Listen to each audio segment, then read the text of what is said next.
All right, the re-election arm of the House GOP is adding 13 additional members to its so-called Democrat exit list. Joining us live, Bill McGurn, Fox News contributor and Wall Street Journal editorial board member. Good to see you, sir. Happy Turkey Day. Look, Bill, they're going after some pretty entrenched Democrats here. Yeah. We're not talking like people that have been here for 2 years. Some of these people have been here for a lifetime. Is this just a fundraising tactic, or do Republicans legitimately think they can flip these seats?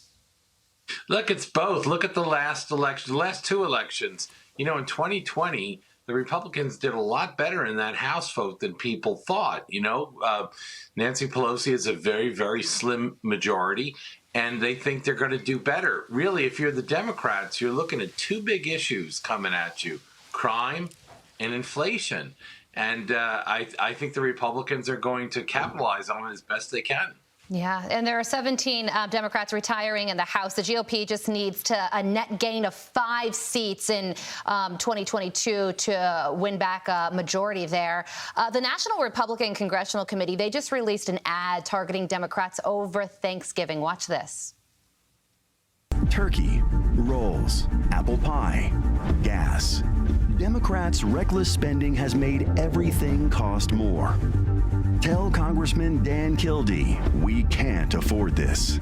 Yeah, and Bill, I remember last time you were on with us, you were saying how President Biden has all of his eggs in the Build Back Better basket. He says that he's hoping that will save his presidency and his poll numbers. But you say that if BBB passes, inflation could go up even more. So what's going to happen with the economy?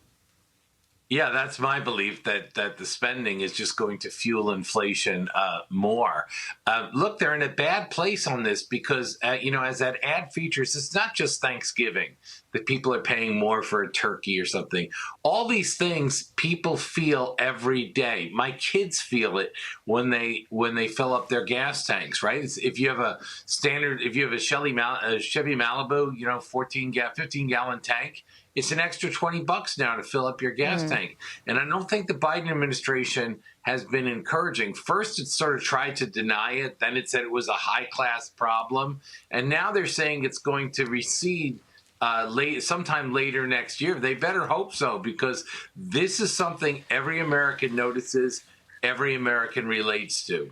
Meantime, Bill, before we let you go, your paper, the Wall Street Journal, refusing to bow to the left's demands to cancel Thanksgiving editorials. This is ridiculous. These are historical. They may use some language that we don't use in common parlance in 2021, but again, they are historical. How vital is it to take a public stand like this and not back down in the face of the woke mob, especially when it comes to history? Well, if you know my boss, Paul Jago, he's not a guy that backs down easily. Look, I think this is just an attempt to ruin things for other people. I know a lot of people who love the Journal's editorials. We have two, one kind of quoting a contemporary at the time and so forth, the Pilgrim, and the other written in, I think, 1961 by the then editorial page editor.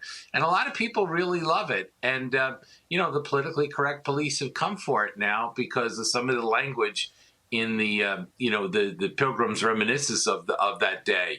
So I think it's important to take little stands like this because it's not a joke. And again, I think the end result is just if there's something nice and it's traditional, you're going to have a lot of people come and try to ruin it. It's so true. I'm proud my paper doesn't back down. Yeah. It's absolutely. It's when something is nice or unapologetically American, it's obviously going to get attacked. But we're looking forward to reading that Wall Street Journal editorial per tradition on Thanksgiving. Bill McGurn, thank you for joining us. Thank you. Hi, everyone. I'm Brian Kilmeade. I want you to do me a favor. I want you to click to subscribe to the Fox News YouTube page. This is the only way that I know for sure that you're not going to miss any great commentary, any great news bites, any great interviews coming your way on Fox. You can get it all here on YouTube. So subscribe right now.